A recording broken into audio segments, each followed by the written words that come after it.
Just a little guy, is he? So.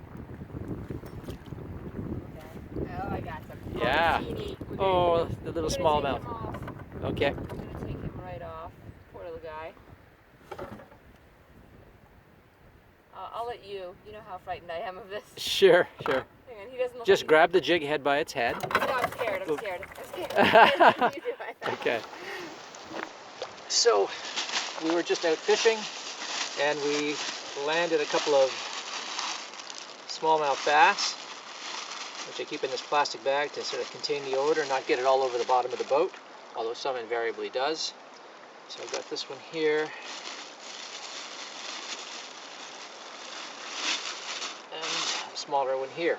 So we're going to get a couple of little fillets off of these. So I'm going to use my fillet knife. I'm going to take a fillet off one side, then off the other side, and do the same thing to both of them. That's going to create a kind of a sneaky fishy mess on this rock. So once I've got the fillets, I'm going to put them in a Ziploc bag that I have here in my fishing kit, and we'll be able to take them back to camp. The carcasses go into the river, the rock goes into the river. I'm going to use my bailer to splash off this rock to get some of the fish scent down, and because there's some fish scent in the bottom of my boat from where I clubbed these fish, and they flopped around a little bit before I could do that, and there's fish scent in there, I'm going to use my bailer to splash out my boat and get out as much of that fish scent as possible, because when I go back to camp, I don't want too much stink of fish all over my gear and all over myself. So I'm going to rinse out my net, rinse out my knife, rinse out everything to reduce that scent plume as much as possible. The fish fillets will be kept in a Ziploc bag, and when we get back to camp, to keep them fresh for as long as possible, we have a collapsible bucket that we use for dishes, for laundry, for dousing our fire. We're going to take that Ziploc bag and we're going to put it in the bucket full of lake water, and that'll keep our fish nice and cold, and we can hang it from a tree, and we're good. And it's starting to rain, so actually I need to hurry.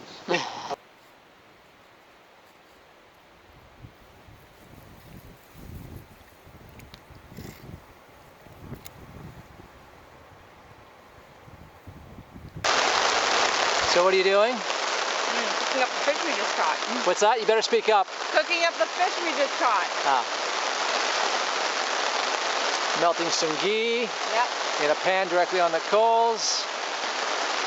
That ensures you get a nice flat, Make sure it's flat. level cooking surface. Yeah, so we had a little adventure. We're kind of windbound today because there's a big windstorm and rainstorm and possible thunderstorms coming in. So we had planned to leave today.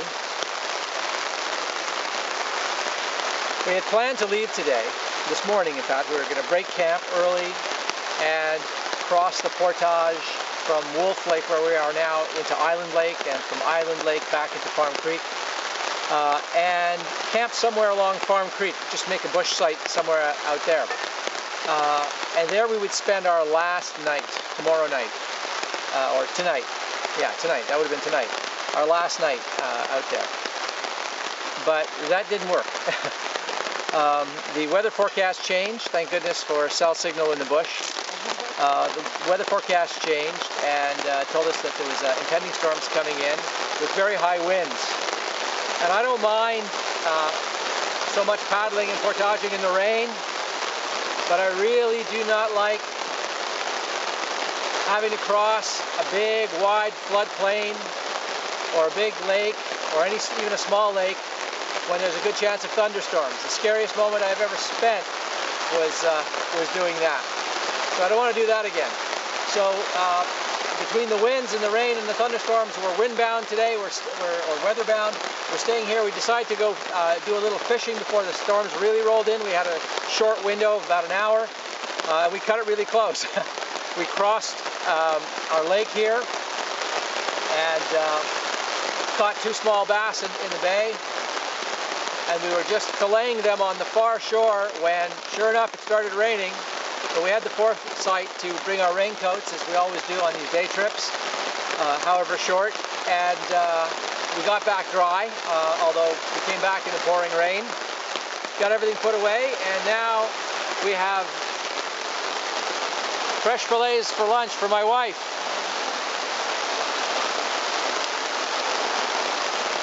Not too bad being windbound, is it? Are we having fun yet? So much fun. This is crazy. Woo, buddy!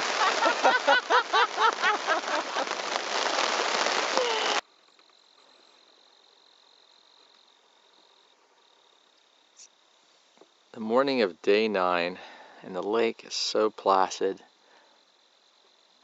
Gentle mist floating across.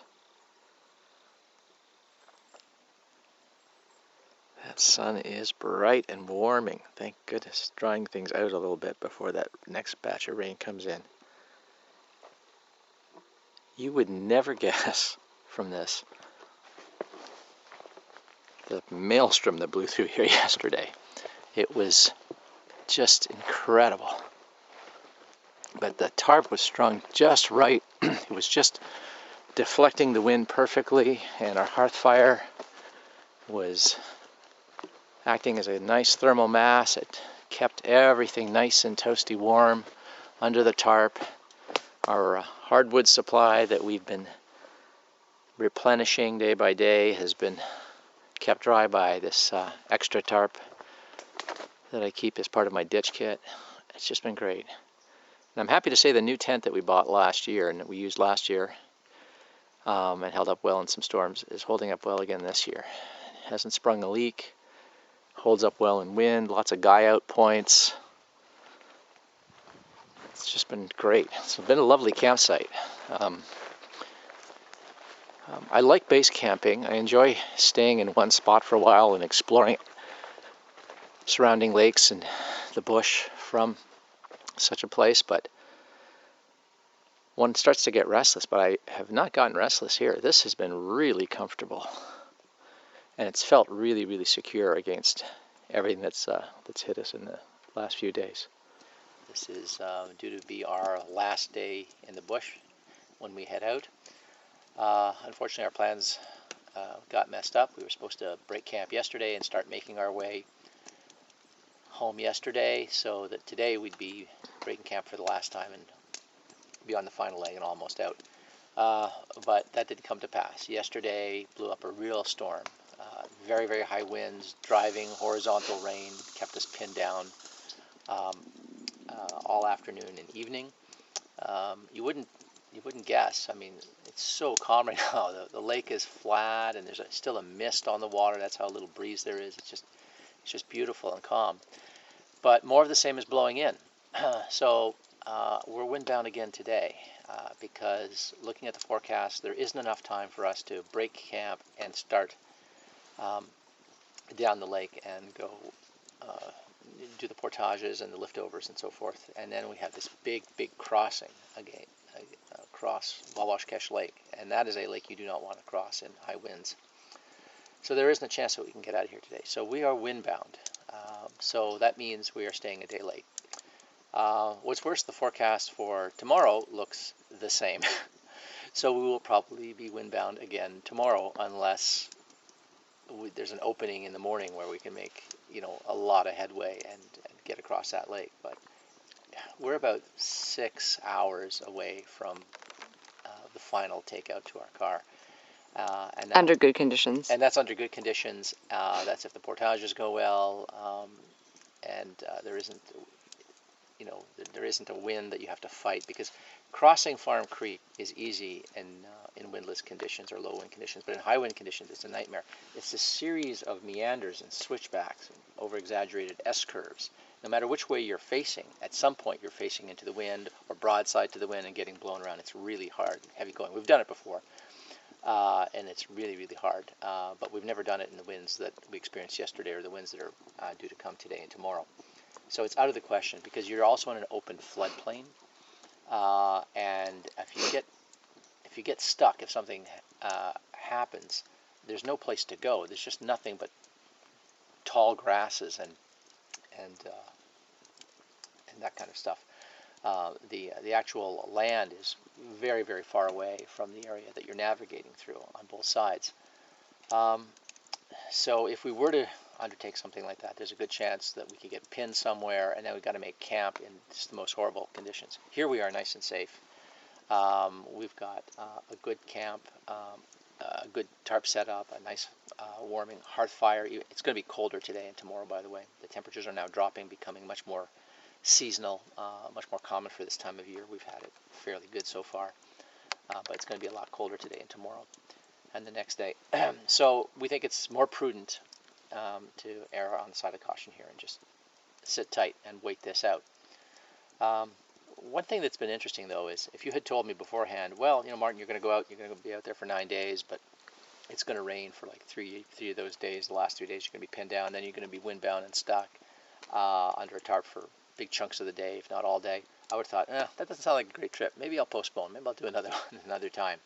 But this has been fantastic. It has been wonderful. The time has just flown. There's something about just having to look after your own basic animal needs, staying dry, staying warm, fussing with the tarp, making your meals, living around the hearth fire, going into the bush, finding dry wood, bucking it up, splitting it, processing it, and getting it ready, and feeding and tending that fire constantly.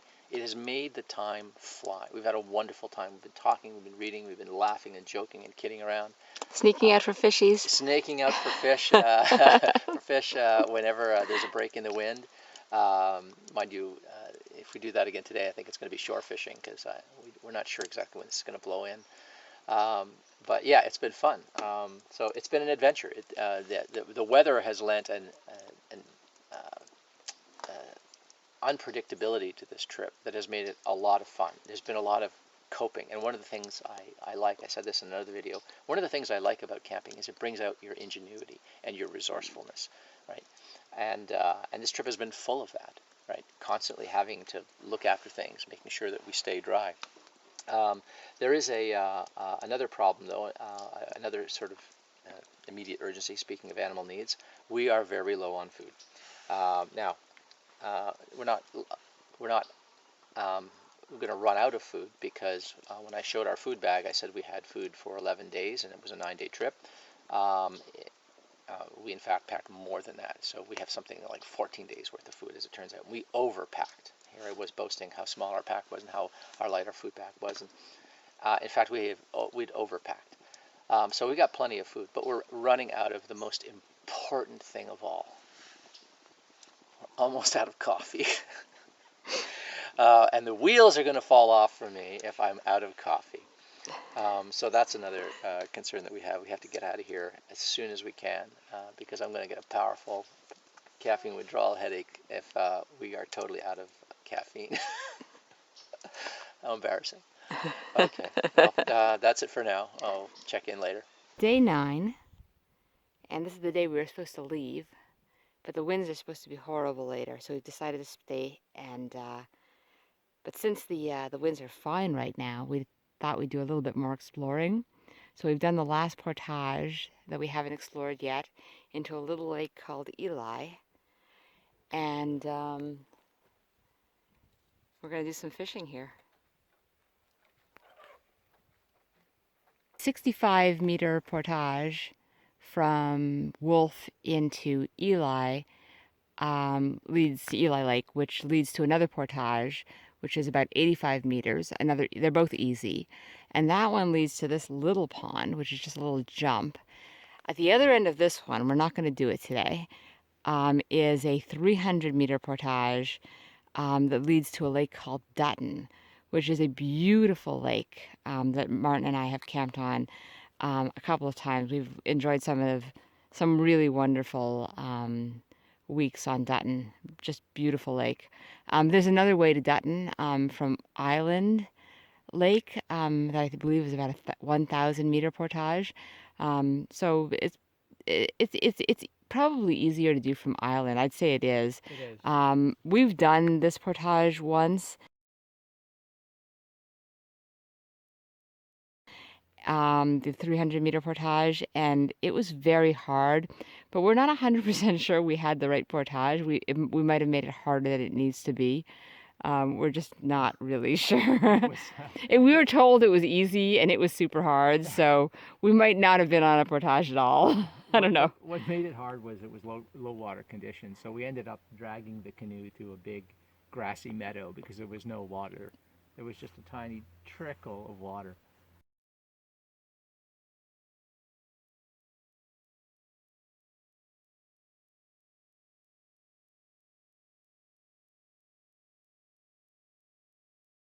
So I don't recommend coming this way. Also, this is a bug infested area. So yeah, I would recommend going around the other way, which is you go through Island Lake and you go into Myrtle. Myrtle, that's right. Yeah, you go into Myrtle and there's a little pond, and then that takes you into Dutton. Yeah. After yesterday's high winds and horizontal rains, I decided to make some improvements to the shelter. The tarp kept us completely dry, but the lean-to wind wall effect that I created allowed a lot of wind to get in at the very bottom because the tarp doesn't reach right to the ground. If it reaches right to the ground, the ceiling's too low to sit comfortably and to move around and live in comfortably. So I decided I would just employ an old canoeist trick, dates back to the voyageurs,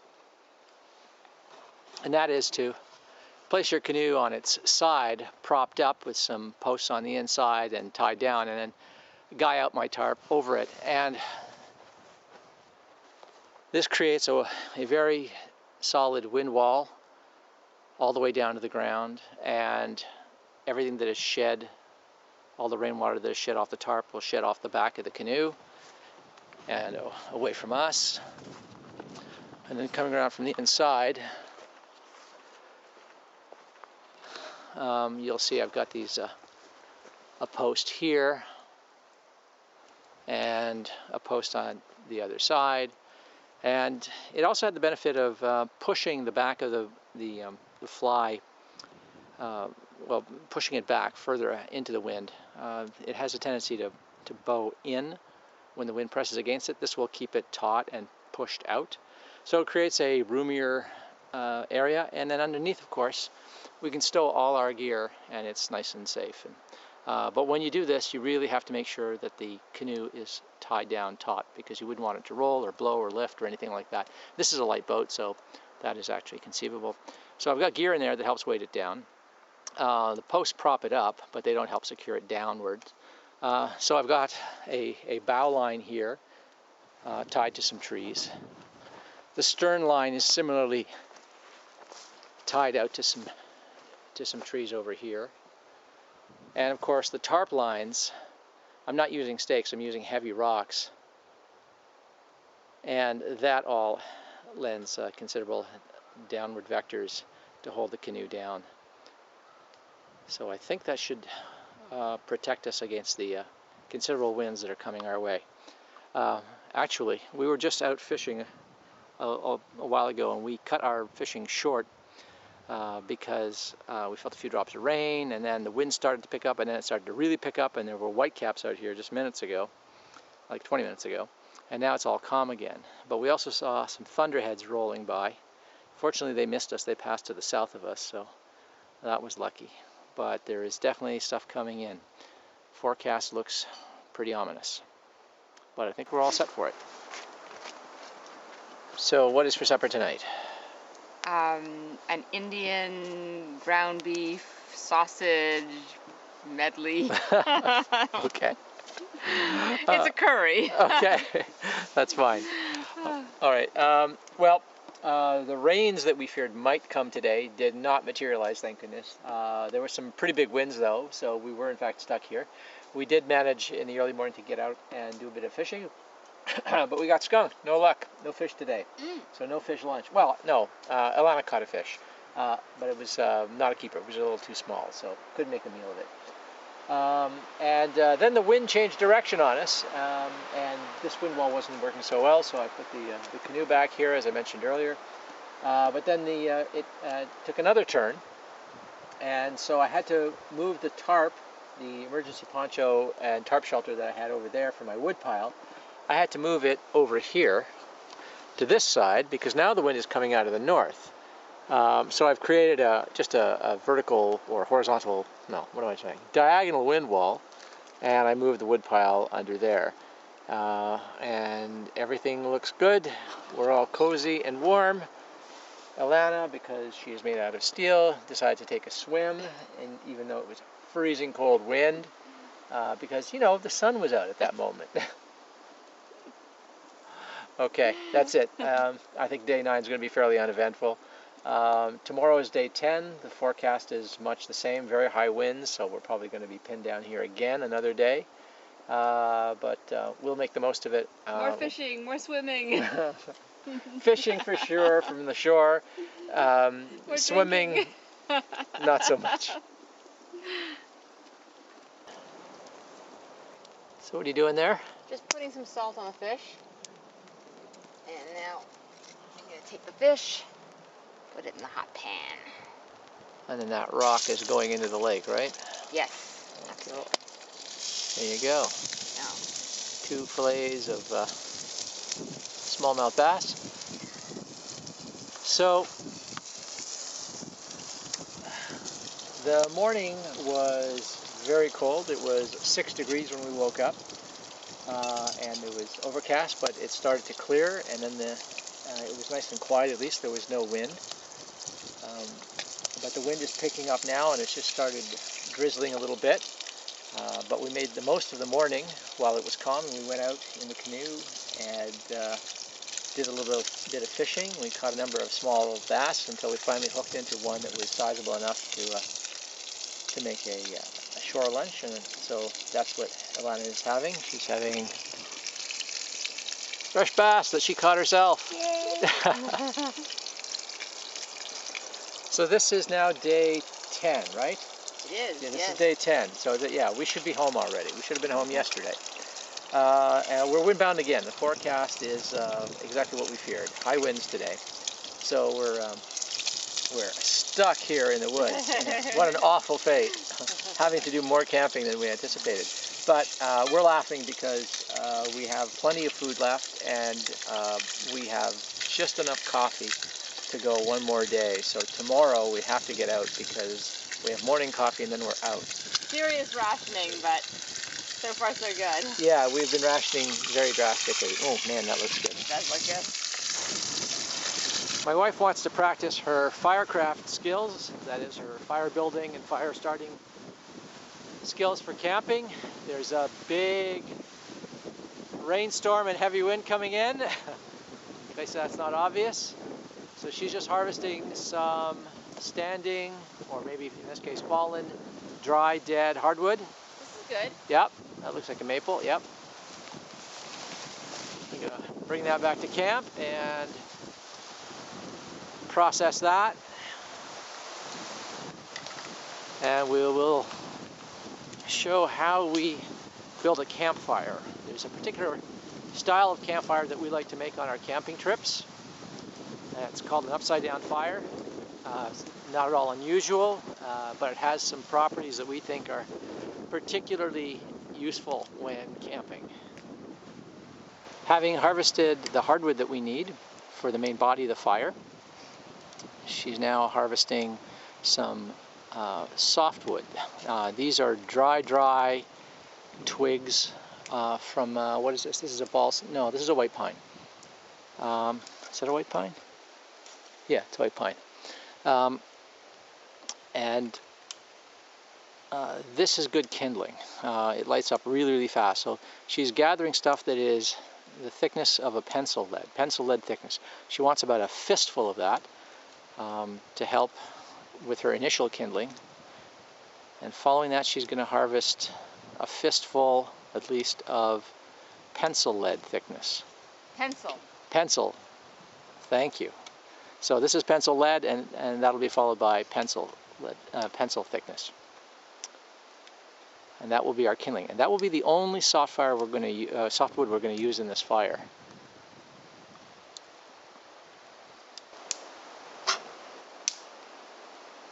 So she's collected the pencil lead thickness ones. Now she's choosing all the dry pencil thickness stuff.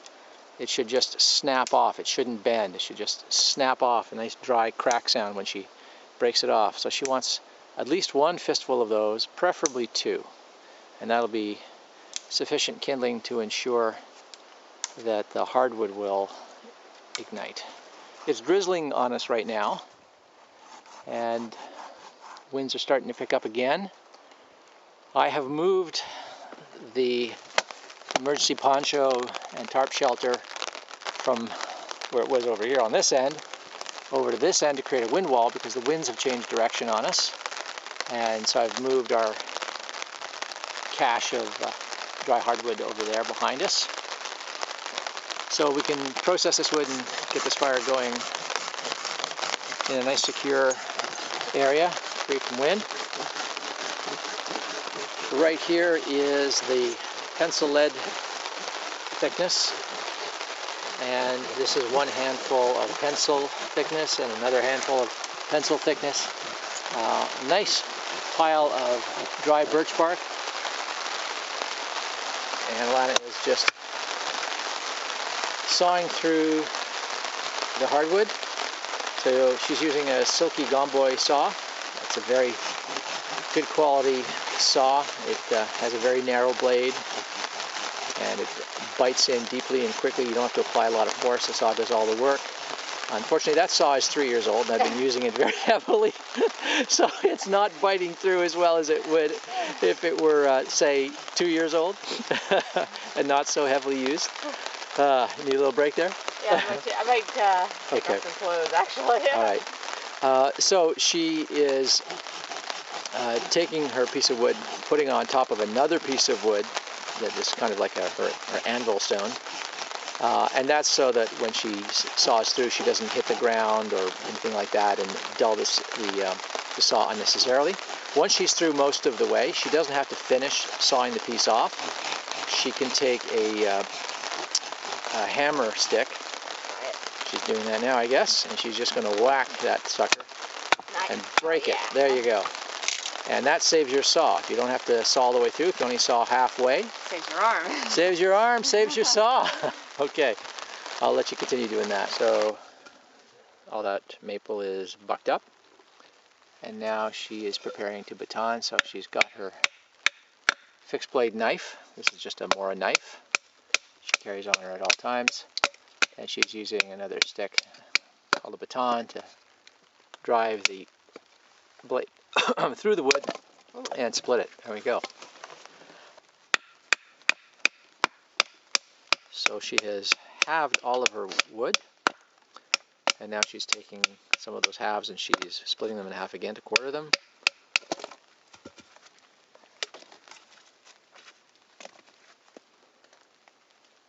And splitting in half again.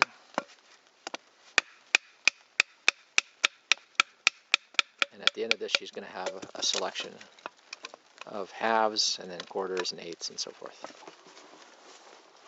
So you're taking your halves and you're putting them side by side to form a base or platform. So you're putting that on top of some old coals. We routinely do this when the ground is wet, or if it's on a coal bed that's soaking wet because we've doused the fire the night before. And then you crisscross some pieces and you leave gaps in between so that there will be airflow. And it's kind of like a log cabin. But the idea is, unlike a log cabin that you just sort of build straight up, the pieces here are biggest on the bottom and they get smaller as you go up.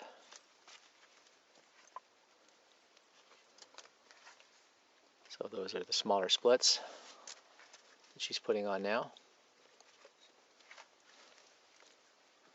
You want to keep the wood, the split end up? Right, yeah, the round part, the bark, the outside part, you want down, and you want the split facing up on all of these. And that's because as you go up into ever finer material, and then you light your twigs on top, all of the little embers are going to fall downward, and you want them falling downward on the open faces. And so this is called an upside down fire, or upside down fire lay, because the fire starts on top and burns its way down. Conventionally, you start a fire at or near the ground on a base, and then you just keep adding wood on top. The advantage of this is that you don't have to keep adding wood to it. This fire will burn from the top down, and it's no fuss, no muss. You don't have to keep adding wood. It just keeps fueling itself as the coals on top fall down on a layer or level below and ignite that. So, and the more you turn your knife, there you go. The longer the curls will be, and you can go deeper with them. That's good. And then you'll turn around and you'll do it from the other side.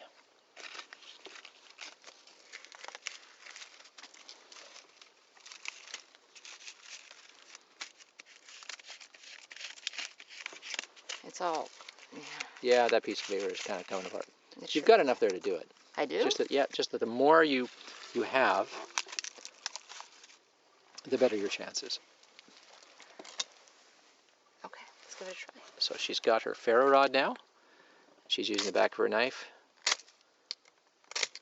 to scrape the ferrocerium onto those. A little more, you're almost there. All of this stuff looks so easy when you see people do it who've got a lot of experience. But when you're first doing this stuff, it is not evident and it is not easy.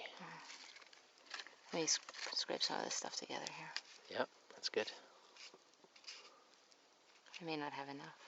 No, you got enough. I do? Yeah, just put your ferro rod right on it.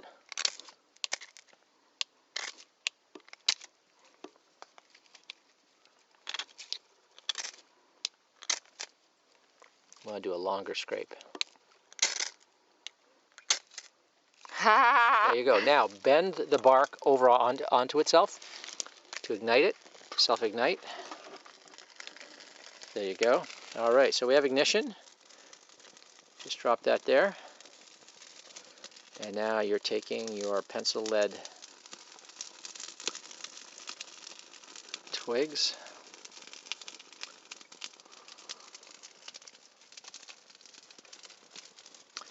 And now the pencil thickness ones are going to go right on top. You just lower them gently, let them catch. Awesome. Now this is the only softwood we're going to use. We are under a tarp here. We don't want anything that's going to produce big hot embers and coals and spit hot embers at our tent, which is nearby, and our tarp, which is right here. So this is it. This is the extent of the softwood we're using. Everything else underneath is that hardwood, which is rather hard to process. Anybody can process pine and balsam fir and so forth really, really easy and effortlessly. But this hardwood is actually quite difficult to pound through and saw through, as you saw. There we go. But it's well worth it. So now what we have is a fire that's burning from the top down. All the little coals, all the little embers from this pile of twigs is going to fall on top of those flat cut splits of hardwood. It's going to ignite them, and then each layer will form coals that ignites the layer below, and that's it. You don't need to feed this fire. You could put a pot of water on this, and I'm not talking about a cup. I'm talking about, what is that, 1.8 liters, almost 2 liters, that pot over there, which has been catching rainwater off of my tarp. That pot over there will be boiling in a few minutes using just this wood, and you'll not have to feed it again. How was that? That was great. It's hard work, isn't it? Yeah, but I'm happy we've done it. Me too. Good for you. So, fire's underway. Pot's on. Soon we'll have some boiling water. And the wind has stopped. Have you noticed? It stopped raining and the wind has stopped. So you had no fire to warm you, even though it was raining and windy. Were you cold while you were processing that wood? No, I stripped down 2 layers. I've been cold all day. It's true what they say about fire warming you 3 times. First time when you harvest the wood, second when you process it and prepare your fire, and third, finally, when it's going. No, 4th. Oh, you're right, when you drink the tea or the coffee. Are we having fun yet? So much fun. The storm's been crazy. The joys of being windbound. It's wonderful. Couldn't spend a better day.